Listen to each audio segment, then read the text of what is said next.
Hello అందరికీ welcome back to Dolly dumplings. ఇవాళ recipe వచ్చేసి రాగి సంగటి. అలాగే రాగి సంగటిలోకి కాంబినేషన్ చేపల కూరని ఎలా చేసుకోవాలో ప్రాసెస్ చూసేద్దాము.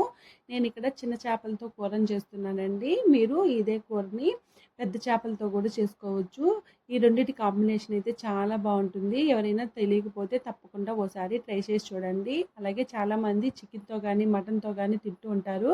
ఓసారి ఫిష్ కర్రీతో కూడా ట్రై చేసి చూడండి, మీకు కూడా చాలా బాగా నచ్చుతుంది. ఇప్పుడు ఈ సంగటిలోకి కాంబినేషన్గా ముందుగా మనం చేపల కూరని ఎలా చేసుకోవాలో ప్రాసెస్ చూసేద్దాము. దీనికోసం ముందుగా నేను ఇక్కడ ఒక కేజీ చేపల్ని తీసుకొని వీటిల్ని శుభ్రంగా క్లీన్ చేసి తీసుకున్నానండి. కేజీ తీసుకుంటే హాఫ్ కేజీ తేలుతుంది. ఇవి వెయిట్ వైజ్లో అయితే అర కేజీ ఉంటాయి. వీటిని శుభ్రంగా వాష్ చేసుకోవాలండి, లేదంటే కర్రీ అంతా స్మెల్ వచ్చేస్తుంది. ఇలా వాష్ చేసుకొని శుభ్రంగా క్లీన్ చేసుకొని పక్క పెట్టుకున్న తర్వాత ఒక మిక్సింగ్ బౌల్ని తీసుకొని ఇందులో ఒక 100 గ్రాములు చింతపండుని తీసుకోవాలి. ఈ చింతపండుని నేను ఇక్కడ వీడియో క్లిప్లో చూపించే విధంగా విడివిడిగా వేసుకొని ఒకసారి ఈ చింతపండుని వాష్ చేసుకొని మళ్ళీ చింతపండు మునిగే వరకు వాటర్ని పోసుకొని ఒక 5 నిమిషాల పాటు నానపెట్టుకోవాలి. నేను ఇక్కడ ఈ చిన్న చేపల్లో వంకాయ కూడా వేస్తున్నానండి. మీకు ఇంకా మామిడికాయ కూడా వేసుకోవచ్చు. మామిడికాయ వేసుకునే పని అయితే మాత్రం చింతపండుని కాస్త తగ్గించి వేసుకోండి. చూడండి, ఇక్కడ చింతపండు నానుంది. ఈ చింతపండులో నుంచి చింతపండు పులుసుని తీసుకొని పక్క పెట్టుకోవాలి. అలాగే నేను తీసుకున్న చేపలు వచ్చేసి గెరిగేన్లు అని అంటారండి మా సైడ్ అయితే. మరి మీ సైడ్ ఏమంటారో కామెంట్ చేసేయండి. ఇప్పుడు ఇలా చింతపండు పులుసుని తీసుకొని పక్క పెట్టుకొనేసి స్టవ్ ఆన్ చేసుకొని ఫిష్ కర్రీని చేసుకోవడానికి వీలుగా ఉన్న కాస్త వెడల్పుగా ఉన్న పాత్రను పెట్టుకోవాలి. ఇప్పుడు ఇందులో 1 టేబుల్ స్పూన్ ధనియాలు, పావు టేబుల్ స్పూను మెంతులు, అలాగే అర టేబుల్ స్పూన్ జీలకర్ర, పావు టేబుల్ స్పూన్ ఆవాలు వేసుకొని ఇవి లైట్గా కలర్ చేంజ్ అయ్యే వరకు వేపుకోవాలి. మరీ ఎక్కువ వేపియద్దండి, మెంతులు చేదు వచ్చేసే ఛాన్సెస్ ఉంటాయి. చూడండి, ఈ విధంగా వేపిన తర్వాత వీటిని పక్కకు తీసుకొని పూర్తిగా చల్లారిన తర్వాత మిక్సీ పట్టి పక్కకు ఉంచుకోవాలి. ఇప్పుడు ఇదే కడాయిలో ఒక పావు కప్పు వరకు ఆయిల్ వేసుకొని ఆయిల్ వేడిన తర్వాత పావు టేబుల్ స్పూను మెంతులు, అర టేబుల్ స్పూన్ ఆవాలు, అర టేబుల్ స్పూన్ జీలకర్ర వేసుకొని కాస్త చిటపటలాడిన తర్వాత ఇందులో ఒక మీడియం సైజు ఆనియన్ని సన్నగా పొడవుగా కట్ చేసి వేసుకోవాలి. చూడండి, నేను ఇక్కడ మిక్సీ పట్టి పక్క పెట్టుకున్నాను. ఇందులోనే ఒక రెమ్మ కరివేపాకును కూడా వేసుకొని ఆనియన్స్ లైట్గా కలర్ చేంజ్ అయ్యే వరకు వేపుకోవాలి. మరీ ఎక్కువ వేపుకోవాల్సిన అవసరం లేదండి. అలాగే ఇందులో 3 చిన్న సైజు టమోటాలని చిన్న చిన్న ముక్కలుగా కట్ చేసి వేసుకోవాలి. మీరు మీడియం సైజ్ టమోటాలు అయితే 2 వేసుకుంటే సరిపోతాయండి. బాగా మాగిన టమోటాలను తీసుకోండి, కర్రీకి మంచి టేస్ట్ వస్తుంది. ఇప్పుడు ఇందులో 1 టేబుల్ స్పూన్ వరకు సాల్ట్ని వేసుకొని ఈ టమోటాలు కాస్త మెత్తగా అయ్యే వరకు మగ్గనివ్వాలి. చూడండి, ఈ విధంగా మెత్తగా అయ్యే వరకు మగ్గితే సరిపోతుంది. మరీ ఎక్కువ మెత్తగా అయిపోవాల్సిన అవసరం లేదండి. ఇందులో ఒక అర టేబుల్ స్పూన్ పసుపు వేసుకొని ఒకసారి బాగా కలుపుకోవాలి. ఇప్పుడు ఇందులో వంకాయల్ని కట్ చేసి వేసుకోవాలి. నేను ఇక్కడ గుత్తి వంకాయలాగా కట్ చేసి వేసుకున్నానండి. అలాగే వంకాయల్ని కర్రీలో వేసుకునే ముందే కట్ చేసి వేసుకోండి, లేదంటే కరుణ వచ్చేసే ఛాన్సెస్ ఉంటాయి. చూడండి, ఇప్పుడు ఇందులో 1.5 టేబుల్ స్పూన్ వరకు కారం పొడి, అలాగే 1 టేబుల్ స్పూన్ ధనియాల పొడిని వేసుకొని ఒకసారి బాగా మిక్స్ చేసుకోవాలి. ఇక్కడ వేసిన ధనియాల పొడి పచ్చి ధనియాల పొడినే వేసానండి, వేపింది కాదు. ఇలా కలుపుకున్న తర్వాత ఇప్పుడు ఇందులో మనం ముందుగా చింతపండు పులుసు తీసుకున్నాం కదా, ఆ చింతపండు పులుసుని ఫిల్టర్ చేసి వేసుకోవాలి. అలాగే వంకాయల్ని ఆయిల్లో ఒక 2 నిమిషాలు ఫ్రై చేసుకున్న తర్వాత మీరు కారం కానీ ధనియాల పొడిని కానీ వేసుకోండి. ఆయిల్లో వంకాయల్ని ఫ్రై చేయడం వల్ల వంకాయలకి మంచి రుచి వస్తుందండి. అలాగే ఇందులో ఒక చిన్న గ్లాస్ నిండా వాటర్ని యాడ్ చేసుకొని ఒకసారి బాగా మిక్స్ చేసుకొని మూత పెట్టుకొని మంటని మీడియం ఫ్లేమ్లో ఉంచి ఉడికించుకోవాలి. వంకాయలు ఒక 50% ఉడికితే సరిపోతుంది. చూడండి, మధ్య మధ్యలో కలుపుతూ ఈ వంకాయల్ని ఉడికించుకోవాలి. చూడండి, నాకైతే వంకాయ ఇంకాస్త ఉడికితే సరిపోతుంది. ఇప్పుడు మళ్ళీ మూత పెట్టుకొని మంటని మీడియం ఫ్లేమ్లో ఉంచి ఈ ప్రాసెస్ అంతా చేసుకోవాలండి.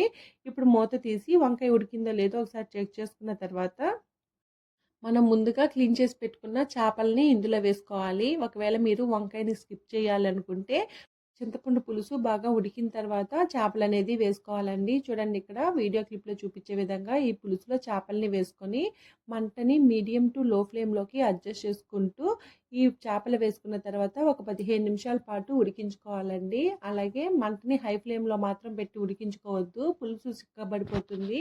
అలాగే చేపలు కూడా సరిగా ఉడకవు. ఇందులోనే 1 ఇంచు అల్లము, అలాగే 5-6 వెల్లుల్లి రబ్బల్ని కచ్చాపచ్చాగా దంచి వేసుకొని ఒకసారి బాగా కలుపుకోవాలి.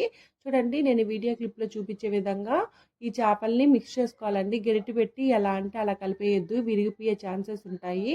ఇప్పుడు ఇందులోనే 1 టేబుల్ స్పూన్ వరకు మనం ముందుగా వేయించి పొడిగొట్టుకున్న ధనియాలు, జీలకర్ర, ఆ పౌడర్ని యాడ్ చేసుకొని ఒకసారి మళ్ళీ బాగా మిక్స్ చేసుకున్న తర్వాత మూత పెట్టుకొని మరో 5 నిమిషాల పాటు ఉడికించుకొని ఇక్కడ పులుసు కన్సిస్టెన్సీ మీకు ఎలా కావాలో దానికి తగ్గట్టు ఈ పులుసుని మరిగించుకోవాలి. నేను ఇక్కడ సంగటికి చేస్తున్నాను కాబట్టి మరీ చిక్కగా ఉన్నా కానీ బాగోదండి. చూడండి నేను ఇక్కడ పులుసు అనేది ఈ కన్సిస్టెన్సీలో ఉండేలాగా సర్వ్ చేసుకుంటున్నానండి.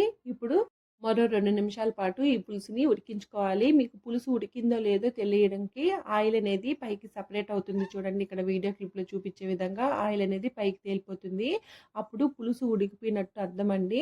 అలాగే ఇక్కడ చూడండి నాకు వంకాయ చేప కూడా చక్కగా ఉడికిపోయింది.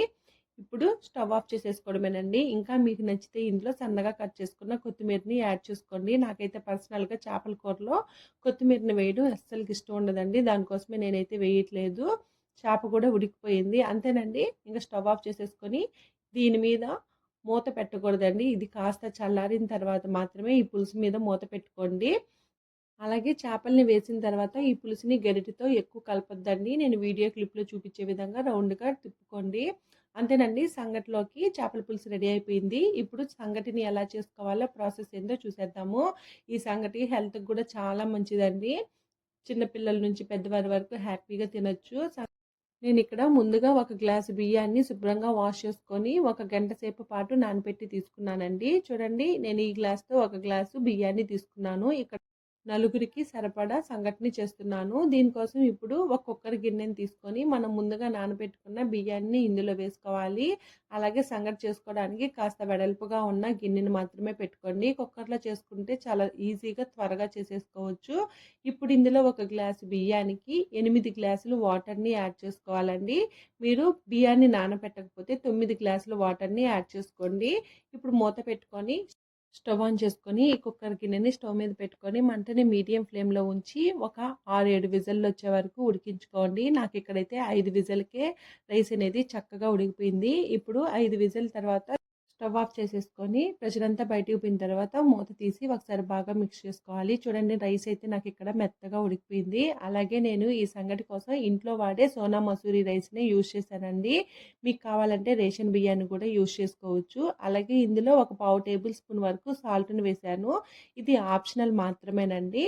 ఇప్పుడు ఇందులో మీరు ఏ గ్లాస్తో అయితే బియ్యాన్ని తీసుకుంటారో ఆ గ్లాస్తో 2 గ్లాసుల వరకు రాగి పిండిని వేసుకొని ఇలా వీడియో క్లిప్లో చూపించే విధంగా పల్చగా స్ప్రెడ్ చేసుకున్న తర్వాత ఇప్పుడు మూత పెట్టేసి మంటని మీడియం ఫ్లేమ్లో ఉంచి ఇలా ఉడికించుకోవాలి. చూడండి మధ్య మధ్యలో మూత తీసి చూపిస్తున్నాను కదా. ఈ విధంగా ఉడికిన తర్వాత ఇప్పుడు వీడియో క్లిప్లో చూపించే విధంగా ఈ పిండి మొత్తం ఈ అన్నానికి పట్టేలాగా కంటిన్యూస్గా కలుపుకోవాలి. చూడండి ఇక్కడ గెరిటె అనేది కాస్త స్ట్రాంగ్గా ఉన్న గరిటెని వీడియో క్లిప్లో చూపించే విధంగా కంటిన్యూస్గా కలుపుకోవాలి. లేదంటే ఉండలు వచ్చేసే ఛాన్సెస్ ఉంటుందండి.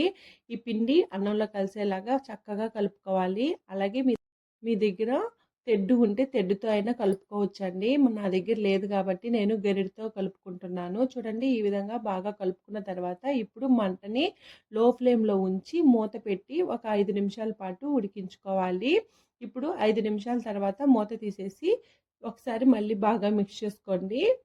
ఇలా కలుపుకున్న తర్వాత స్టవ్ ఆఫ్ చేసేసుకొని మళ్ళీ మూత పెట్టి ఒక 5 నిమిషాల పాటు అలాగే వదిలేసేయండి. మీకు ఒకవేళ ఈ స్టేజ్లో సంగటి మరీ గట్టిగా ఉంటే ఒక అర గ్లాస్ వరకు వేడి నీళ్ళని యాడ్ చేసుకొని మిక్స్ చేసుకోవచ్చండి. నాకైతే సంగటి కన్సిస్టెన్సీ అనేది కరెక్ట్గా ఉంది. చూడండి ఇప్పుడు మూత పెట్టి 5 నిమిషాల తర్వాత మూత తీసి చూపిస్తున్నాను చూడండి. సంగటి అనేది కాస్త గట్టిగా అయ్యింది. సంగటి చల్లారే కొద్దీ కాస్త గట్టిగా అవుతుందండి. మనం సంగటి చేసుకునేటప్పుడు కాస్త పలచగా ఉంటేనే తినేటప్పటికి కాస్త గట్టిగా అవుతుంది. ఇప్పుడు మనం సంగటిని ముద్దగా చేసుకోవడం కోసం ఒక బౌల్ని తీసుకొని ఆ బౌల్ చుట్టూ నెయ్యిని అప్లై చేసుకొని ఇప్పుడు ఇందులో సంగటి మీకు ఏ సైజులో కావాలో దానికి తగ్గట్టు సంగటిని తీసుకొని వీడియో క్లిప్లో చూపించే విధంగా గిన్నెని రౌండ్గా తిప్పుకుంటూ ఈ సంగటిని రౌండ్ బాల్ లాగా చేసుకోవాలి. అంతేనండి. సంగటి రెడీ అయిపోయింది. మీరు ఇంకా వేడిని తాగగలిగితే మాత్రం ఒక గిన్నెలో వాటర్ని పెట్టుకొని చేత్తోనే సంగటిని చేసేసుకోవచ్చు. మా అమ్మమ్మ అయితే చేత్తోనే చేసేస్తుంది.